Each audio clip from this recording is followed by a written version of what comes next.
Shalom Bapak Ibu Saudara yang dikasihi Tuhan.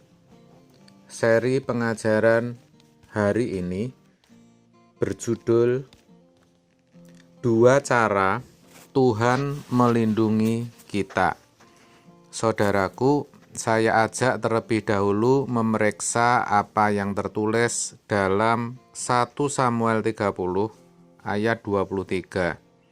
Demikian.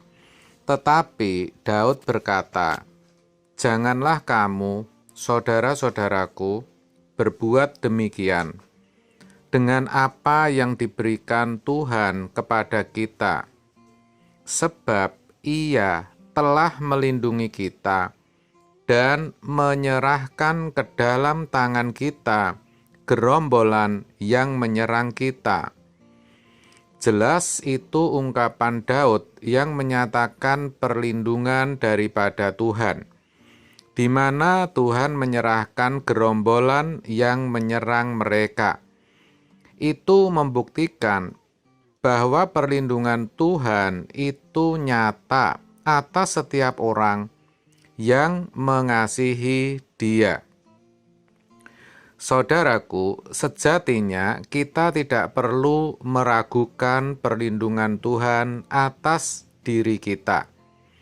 Layaknya orang tua selalu memikirkan anaknya, begitu pula kita selalu ada dalam pikiran Tuhan. Kadang justru yang perlu dipertanyakan adalah, apakah dalam pikiran kita selalu ada Dia, ada Tuhan? Apakah kita selalu memikirkan Tuhan setiap saat? Sesungguhnya, lebih beralasan meragukan kesetiaan diri kita sendiri kepada Tuhan, ketimbang sebaliknya. Saudara, Tuhan adalah sosok yang dapat dipercayai. Dalam 2 Timotius 2 ayat 13 dikatakan, "Jika kita tidak setia, Dia tetap setia, karena Dia tidak dapat menyangkal dirinya." Jadi, setia itu memang hakikat atau watak daripada Allah sendiri yang tidak bisa Dia sangkal dan Dia pungkiri. Makanya ayat tadi mengatakan Dia tetap setia karena Dia tidak dapat menyangkal dirinya. Berbicara tentang perlindungan Tuhan dapat dinyatakan dalam dua cara, saudara. Cara pertama adalah cara supranatural atau secara supranatural. Jika kita membaca kisah bagaimana Tuhan meluputkan bangsa Israel dari kejaran Firaun di Laut Teberau, di mana Tuhan membuat Laut Teberau itu terbelah sehingga bangsa Israel bisa lolos dari kejaran Firaun. Kita bisa membayangkan bagaimana sebuah perbuatan yang di luar nalar bisa Tuhan lakukan demi umatnya. Bagaimana juga di padang gurun, Allah bisa memelihara bangsa Israel. Cara yang pertama ini memang jarang terjadi, tetapi bukan berarti tidak ada.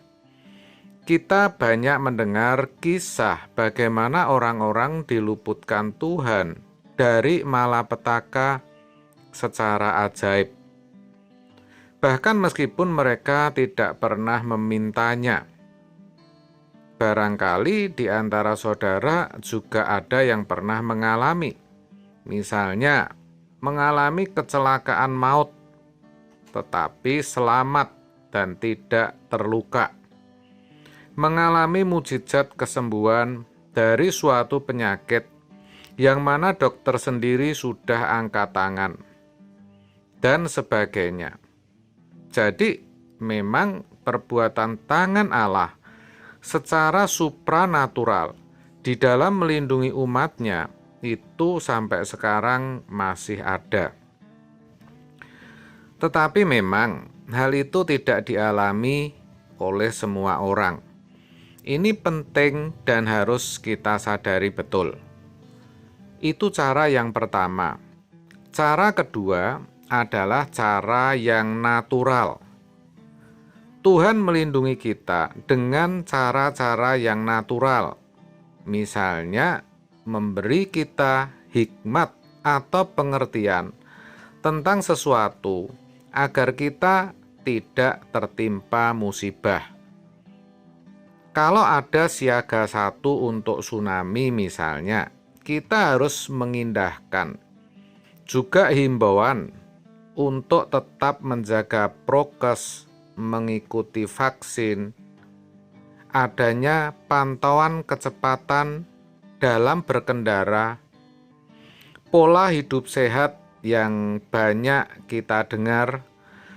Sebenarnya itu semua cara Tuhan untuk melindungi kita dengan cara memberi hikmat.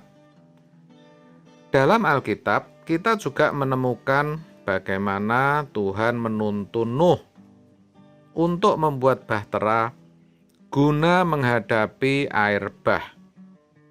Nuh harus membuat bahtera tersebut bersama dengan keluarganya. Tuhan tidak menyulap agar bahtera itu jadi atau meluputkan Nuh secara ajaib pada waktu air bah terjadi. Nuh harus mengalami air bah, tetapi Tuhan sudah mengajarkan bagaimana Nuh harus berbuat sesuatu agar terluput. Ini cara yang natural. Ada usaha manusia. Jadi dalam hal ini Tuhan memang melibatkan manusia. Coba bayangkan kalau waktu itu Nuh tidak taat karena tidak memiliki kepekaan, maka pasti juga akan binasa. Kan begitu? Nah, yang harus kita tahu adalah sebenarnya masalah utama tidak terletak pada bagaimana cara Tuhan melindungi kita, karena caranya bukan cara kita. Hal terpenting adalah kita selalu ada dalam genggaman tangannya. Kita ada di hatinya, di pikirannya, di rencananya. Maka saya percaya kita aman dalam Dia. Itu cukup. Itulah sebabnya kita harus selalu gunakan hikmat dan akal budi yang Tuhan berikan secara maksimal. Itu bisa kita dapatkan ketika kita selalu memperbaharuinya. Hikmat dan akal budi atau pikiran yang sia-sia dari dunia harus kita buang. Kita baharui dengan firman Allah. Dikatakan janganlah kamu menjadi serupa dengan dunia ini. Perhatikan, tetapi berubahlah oleh pembaharuan budimu, sehingga kamu dapat membedakan manakah kehendak Allah, apa yang baik, yang berkenan kepada Allah, dan yang sempurna. Maka mau tidak mau, firman itu harus kita renungkan siang dan malam, saudara. Selain itu, bergantunglah pada Allah dalam menghadapi apa yang tidak bisa kita kendalikan. Carilah pertolongan dari Tuhan saja. Jangan sampai terpikat oleh cara-cara dunia. Saya katakan demikian, karena ketika ada masalah, dunia akan selalu menawarkan cara-caranya. Jangan ikuti, saudara. Sebaliknya, bergantung dan berharap sajalah pada perlindungan Tuhan. Ingat, Allah kita setia dan tidak pernah meninggalkan perbuatan tangannya. Percayalah, Tuhan melindungi saudara. Amin. Tuhan Yesus memberkati.